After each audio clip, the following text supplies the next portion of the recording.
Hi అండి, నమస్తే. Welcome back to Hema చిట్టి. ఈరోజు మనము టమోటా పప్పు రసం ఎలా తయారు చేయాలో చూద్దాం. వీడియో అయితే పూర్తిగా చూడండి, అప్పుడే మీకు అర్థమవుతుంది. చాలా చాలా టేస్టీగా ఉంటుంది. ఎలా తయారు చేయాలో చూద్దాం. ముందుగా ఒక కుక్కర్ తీసుకొని ఒక చిన్న టీ గ్లాస్ అంతా పప్పు వేసుకుందాం. టమోటాలు 4 టమోటాలు తీసుకొని ఇలా ఘాట్లు పెట్టి ఆ పప్పులో వేసేద్దాం. పప్పు ఒకసారి క్లీన్ చేసుకోండి. ఇలా ఘాట్లు పెట్టి వేసేసి ఇందులో చిటికెడు పసుపు, తగినంత ఉప్పు, చింతపండు కొత్తది వద్దండి, రసానికి పాతదైతే చాలా బాగుంటుంది. పాత చింతపండు అనమాట. కొద్దిగా వేసుకుందాం. టమోటాలు ఆల్రెడీ వేసాం కాబట్టి మునిగే అంత వాటర్ వేసుకొని 1 స్పూన్ ఆయిల్ వేసుకొని విజిల్కి వేసేద్దాం. పప్పు ఉడికేంతసేపు 3 విజిల్లు లేదా 4 విజిల్లు పెట్టి పప్పు మెత్తగా ఉడకాలండి. అది ఉడికేలోపు మనం రోట్లో కొద్దిగా మెంతులు, కొద్దిగా మిరియాలు, కొద్దిగా జీలకర్ర వేసి దంచుకుందాం. దంచి పక్కన పెట్టేద్దాం. ఒక కప్పులోకి తీసి పక్కన పెట్టేద్దాం. అదే రోట్లో మన వెల్లుల్లి రెబ్బలు ఒక 6-7 దంచి పక్కన పెట్టేద్దాం. ఇప్పుడు పప్పు ఉడికిందేమో చూద్దాం.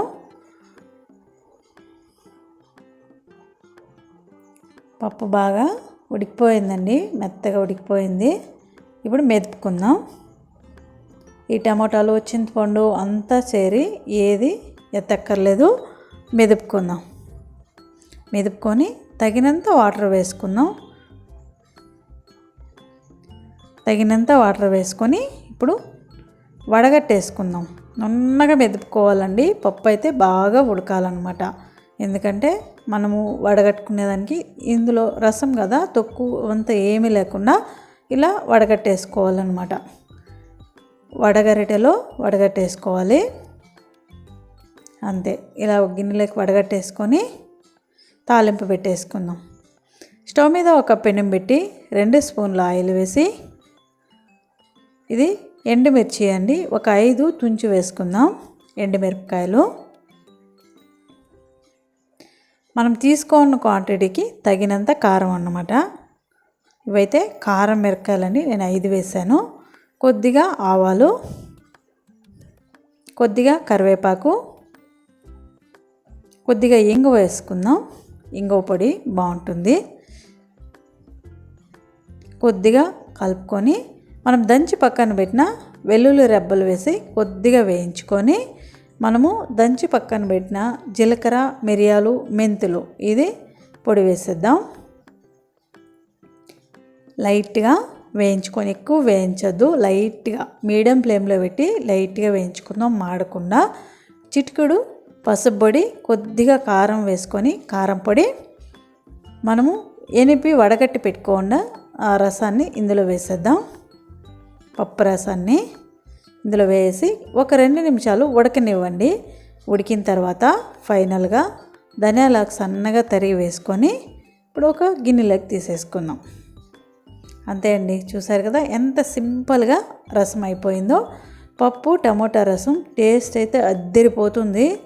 దీని జతకు కొద్దిగా మనము వడియాలు వేయించుకొని పెట్టుకున్నామంటే ఒరుగులు చాలా బాగుంటుందండి. టేస్ట్ ఒకసారి చూద్దాం.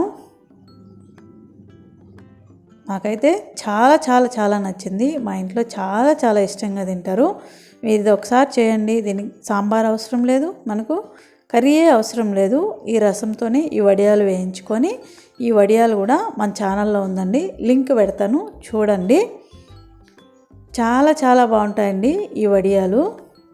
కొద్దిగా రైస్ తీసుకొని రైస్లో ఈ రసం వేసుకొని చూడండి. గిన్నె నిండుగా వేసాను కదా, ఎంత ఖాళీ అయిపోయిందో.